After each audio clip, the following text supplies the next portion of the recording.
佢話猶太人即係喺耶穌嗰段時間嗰啲猶太人呢，佢即係以佢嘅觀察，佢哋根本就係唔相信透過守律法係可以賺取救恩，根本就冇猶太人咁樣諗嘅。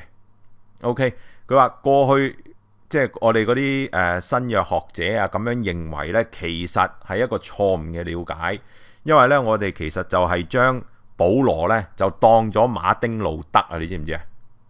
係嘛？即係馬丁路德呢，佢就有話到自己呢係一個罪人，即係呢，又後尾呢又睇羅馬書嘅時候呢，察覺到原來自己好多罪污係需要上帝嘅救恩，係靠恩典。即係我自己做呢，就係冇辦法做到任何嘢。佢就將呢一個嘅 image 呢，就係即係套咗落去保羅嗰度。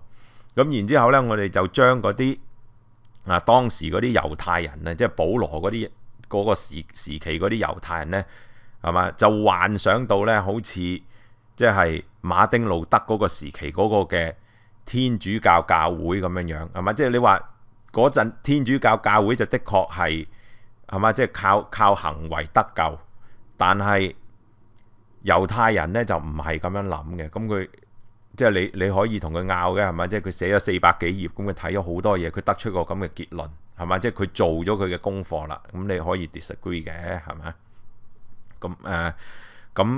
佢呢就叫可以話係學説啦，佢就叫佢做 covenantal nomism 啊，係嘛？即係佢話，即係對猶太人嚟講呢，律法係非常之重要，但係律法嘅功用並唔係攞嚟賺取救恩。佢話救恩就係救恩，係恩典，係嘛？即係佢話猶太人佢哋係相信佢哋得救純粹係因為上帝嘅恩典，上帝揀佢哋。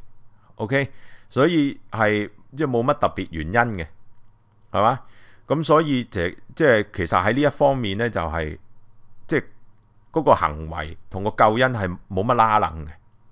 OK， 咁但係上帝揀選咗佢哋之後，即係佢有咗嗰個救恩之後呢，佢呢就需要做嗰啲律法，咁就 keep 住自己繼續係喺呢一個嘅恩典裏邊，係嘛？即係所以律法嘅功用呢，就並唔係話即係賺取一啲救恩翻嚟，而係呢，你有咗嗰個救恩之後呢，你有一個適當嘅回應，係嘛？即係顯示呢，你係聽上帝話，咁你呢就可以繼續即係留喺呢一個嘅圈子入邊咁樣樣。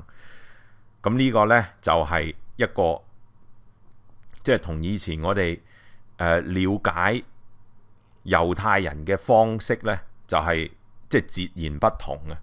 OK， 咁就係一個，而就係基於一個咁簡單嘅唔同嘅觀點呢，就改變咗即係所有即係喺 E.P. Sanders 呢本書之後嘅所有嘅新約學者，佢去點樣理解保羅啦，係嘛？即係所以個起點呢，其實即係嗰個保羅新觀嘅起點呢，就唔係喺保羅佢本身出發，而係喺嗰個了解嗰個猶太人文化信仰傳統上邊有個新嘅了解，係咁樣出嚟嘅，係嘛？咁即係我再解釋下啦，點解會即係 OK？咁你有對猶太人即係古代猶太人有個唔同嘅理解，咁關保羅咩事呢？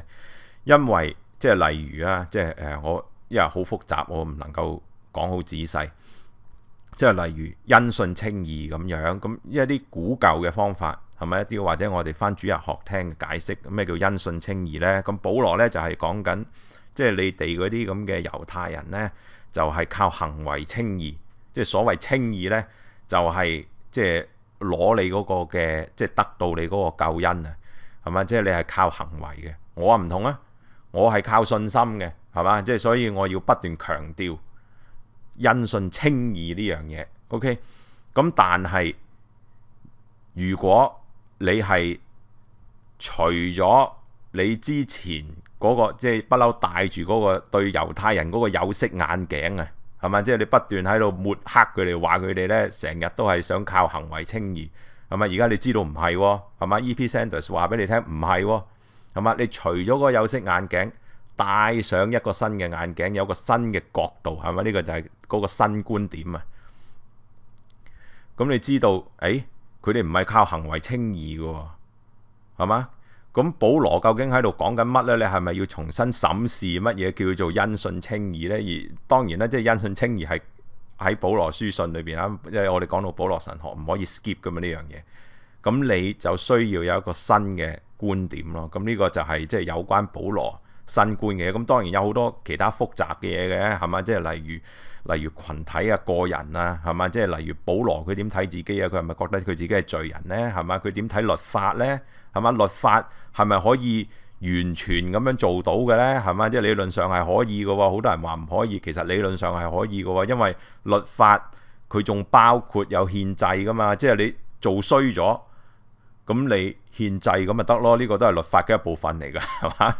咁啊，即係又例如仲有咩啊？即係好多林林總總啦，係咪？即係所以基本上，即係如果我哋講話咩保羅新觀，冇乜嘢保羅新觀嘅。即係以我理解，根本上就係個個學者都有唔同嘅觀點，而家就係嘛？但係佢哋都係基於一個新嘅觀點出發，而嗰個觀點同保羅本身係冇關嘅。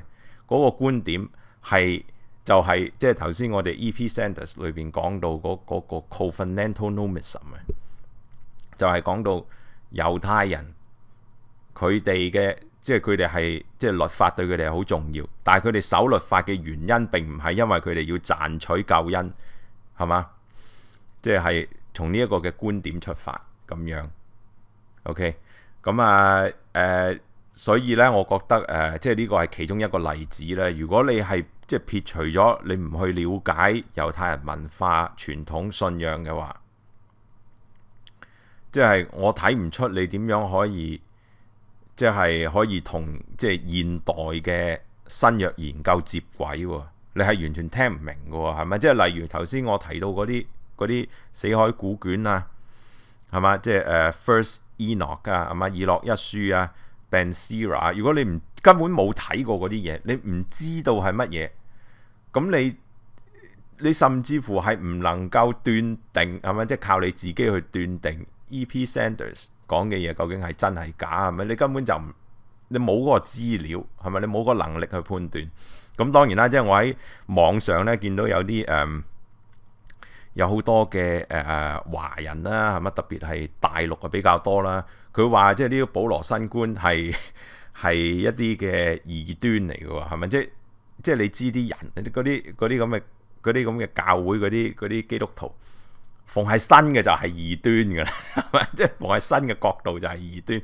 但係你要明白，即係唔係為新而新啊嘛，而係的確你唔可以屈人噶嘛。因為嗰啲猶太人佢唔係即係佢守律法唔係為咗賺取救恩，係咪？而你過去了解保羅就係基於呢一個咁樣嘅presupposition。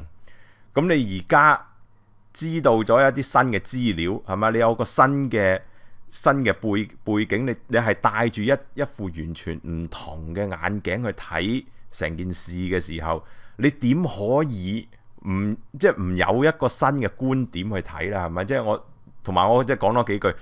E.P. Sanders 咧，佢後邊嗰度咧，即係後邊有百幾頁啦，係咪？即係佢本書百幾頁，有百幾頁，得百幾頁係講保羅嘅。佢嗰度有提出一啲即係佢話而家我哋有一個唔同嘅觀點去睇猶太教喎，咁我哋就需要一個唔同嘅觀點去睇保羅啦，係咪 ？OK， 即係呢個係一個真正嘅範式轉移嚟㗎，係一個 paradigm shift， 係咪？即係完全唔同晒嘅，係即係一個新世紀咁樣樣。咁佢去睇保羅，其實咧而家咧係大部分人咧，其實當年都係㗎啦，即係1977年開始已經係㗎啦。好多人都係唔同意佢講關於保羅嘅嘢嘅，咁所以就不斷延伸到有其他講法咁樣樣啦，係咪？即係例如而家比較出名啲嘅，或者啲基督徒識嘅唯一一個可能就係 N.T. Wright 啦，有啲可能又識得 James Dunn 咁樣樣啦，係嘛？咁佢哋所有人咧，其實就係建基於E.P. Sanders 呢個 covenantal nomism 嘅 ，OK 咁樣。OK，咁啊講到呢度啦，差唔多啦。咁下次咧再講下其他書啦。咁我有可能咧係咪唔一定就揀佢嘅。咁有可能咧就係會講可能 Krista Stannard 嗰個 The Apostle Paul and the Introspective Conscience of the West。